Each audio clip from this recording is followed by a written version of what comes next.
Ok, donc nous voilà pour la suite.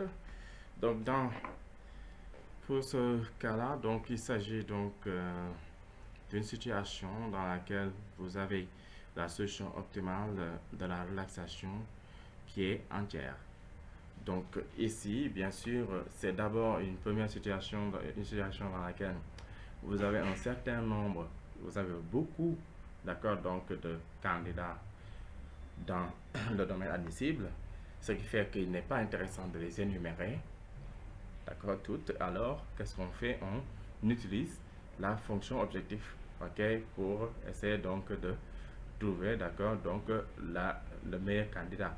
Mais sauf que ici, on n'aura pas en arrivé là, puisque en fait, la relaxation continue même donnera une solution entière. Et dans ce cas, comme je l'avais dit dans la première vidéo, ok, quand vous avez un programme en nombre entier, ok, donc sa relaxation continue, ok, si la solution optimale de sa relaxation continue est entière, alors c'est aussi la solution optimale, d'accord, du PLN, d'accord, du programme en nombre entier. Donc dans ce cas, c'est fini, on s'arrête, il n'y a plus rien à faire. On conclut avec cette solution. Alors, donc, ici, donc voilà. Alors, donc, j'ai remis donc entier, d'accord, donc x1, x2 positif entier, donc voilà, ça c'est donc, ok, donc ça on peut aller en nombre entier, on donne ce programme et on demande de résoudre, d'accord, on a gardé la même fonction objectif, mais il y a des choses qui ont changé, comme la première contrainte qui n'est plus la même. Alors, cela va avoir des conséquences et on va voir, d'accord, donc on va résoudre à nouveau. Résoudre, ce programme en nombre entier, on va résoudre sa relaxation. On va faire comme si on avait affaire à sa relaxation, c'est-à-dire faire comme s'il n'y avait pas, d'accord, les contraintes qui disent que les variables doivent être entières. Okay. Alors, donc, delta 1 égale, c'est la droite plutôt, 2 points à droite, x1, 4x1 plus 4x2 égale à 15. Donc, la première contrainte. Je fais un petit tableau pour avoir ces 2 points. Alors, delta 2, je prends 3x1 plus x2 égale à 3. Je fais un petit tableau aussi pour avoir 2 points. Delta 3 égale 2x1 moins x2 égale à 0. Là aussi, je prends 0, 0 et 1, 2 comme tout à l'heure. Alors, maintenant on trace les trois droites. D'accord, on trace les trois droites. Donc la droite delta 1 d'abord. Je place le 15. D'accord, puisque dans le tableau, vous avez ici 15, 0 là et 0, 15 quarts qui est environ 315. Donc 15 quarts, je me retrouve ici. D'accord, donc d'accord, il y a donc le point 15 quarts. Et ensuite, je trace. Ok, donc on trace donc aussi. D'accord, donc on marque aussi le point 15, 0 et je joins les deux bouts. D'accord, vous voyez ici la droite delta 1. D'accord, alors cette droite là, donc c'est la première droite delta 1. Une fois donc qu'on a cette droite delta 1, on regarde donc la droite suivante, delta 2. Je place aussi les points 0, 3, 0, d'accord, et 3.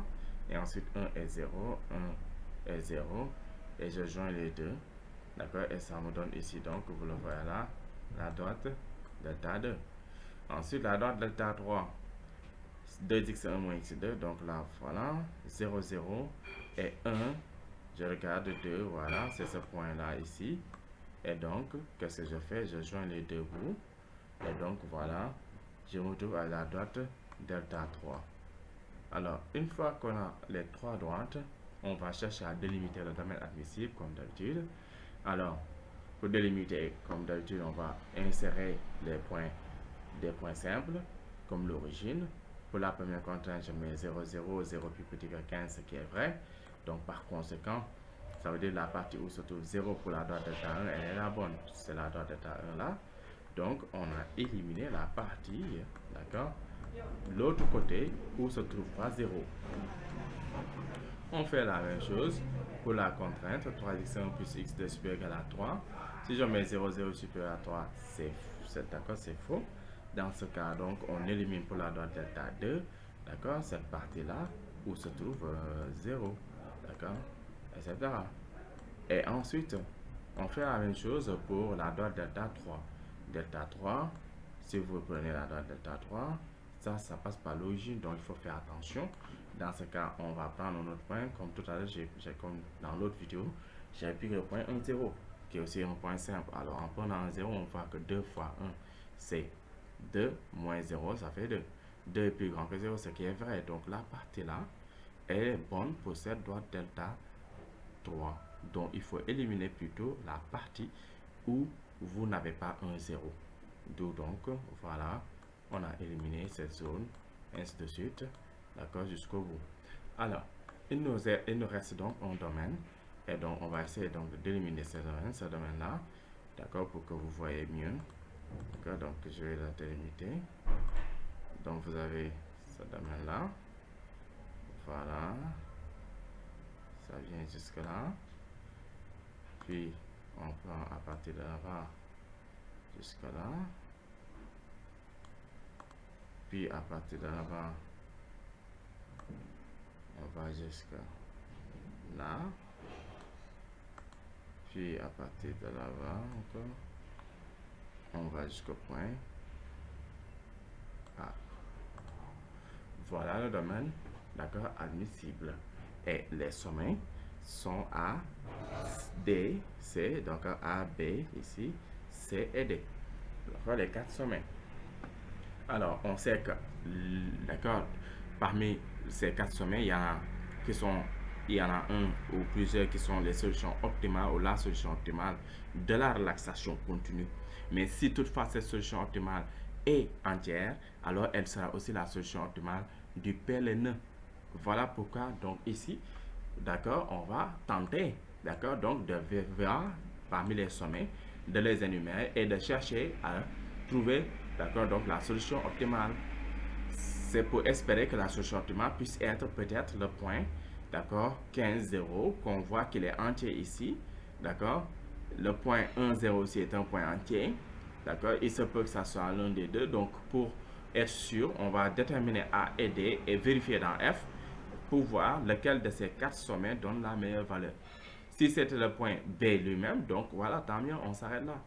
Donc, on n'aura même pas eu besoin d'énumérer les autres sentiers qui sont à l'intérieur. Vous les voyez ici en croisement. D'accord? Donc, tous ces points-là sont, d'accord, donc des points, ok, donc dont les coordonnées sont entières. D'accord? Là, par exemple, c'est le point, d'accord? Donc, 1, 2, 3, 4, 5. Le point 5, 1. Ok, ainsi de suite. Il y en a tellement que, donc, ici, énumérer serait vraiment fatal. Ok, donc, il y a trop de candidats. Donc, ce qu'on fait, on calcule donc les points, les coordonnées des points A d'abord, puisque A je ne connais pas, voilà, on le voit ici. C'est donc l'intersection entre delta 1 et delta 3, donc je vais déterminer ça.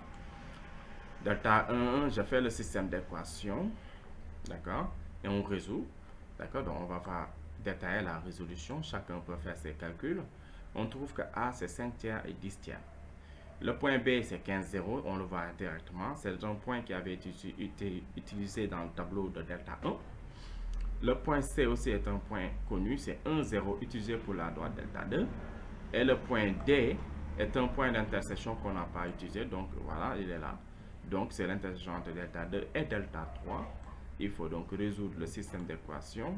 En résolvant, d'accord, vous obtenez donc x1, 3 cinquièmes, x2, 6 cinquièmes. Alors, ayant trouvé ces 4 candidats, ces 4 sommets, alors on peut remplacer dans F. F de A donne moins 4 fois 5 tiers, moins 3 fois 10 tiers, qui a moins 50 tiers. F de B, on trouve moins 60. F de C, on trouve moins 4. F de D, on remplace aussi le point D à l'intérieur, on trouve moins 6.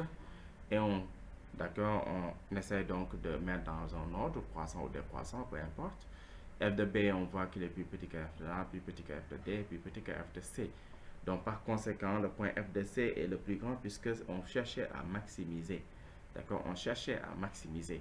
Et donc, par conséquent, comme on cherchait à maximiser, on voit que le point 1, 0, d'accord, est donc le point donc, maximal, c'est-à-dire c'est la valeur de F de C. Alors, les coordonnées de ce point C-là, qui sont 1 et 0, x1 et 3 c'est 1, x2 et 3 c'est 0, F de x et 3 c'est moins 4. Alors, ça c'est la solution toujours de la relaxation continue. Mais comme on se rend compte que cette solution elle est entière, D'accord, vous le voyez ici, c'est 100 décimales, c'est des solutions dans n.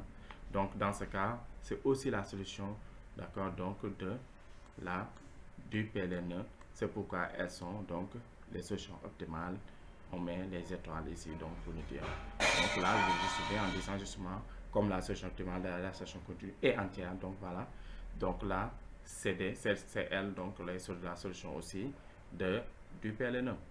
Donc voilà, donc vous avez cette nouvelle situation aussi, d'accord, qui est différente de la précédente, où ici, donc, comme le titre l'indique, on est dans la situation où, quand vous avez certes un nombre, en tout cas beaucoup de candidats, d'accord, donc à variable entière, mais la solution optimale se trouve directement au niveau des sommets.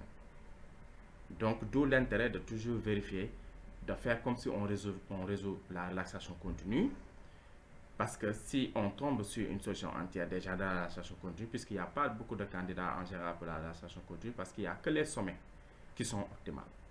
Il n'y a que les sommets, d'accord, qui sont les meilleurs candidats. Donc, dans ce cas, pas la peine, d'accord. Donc, la solution optimale se trouve au niveau des sommets.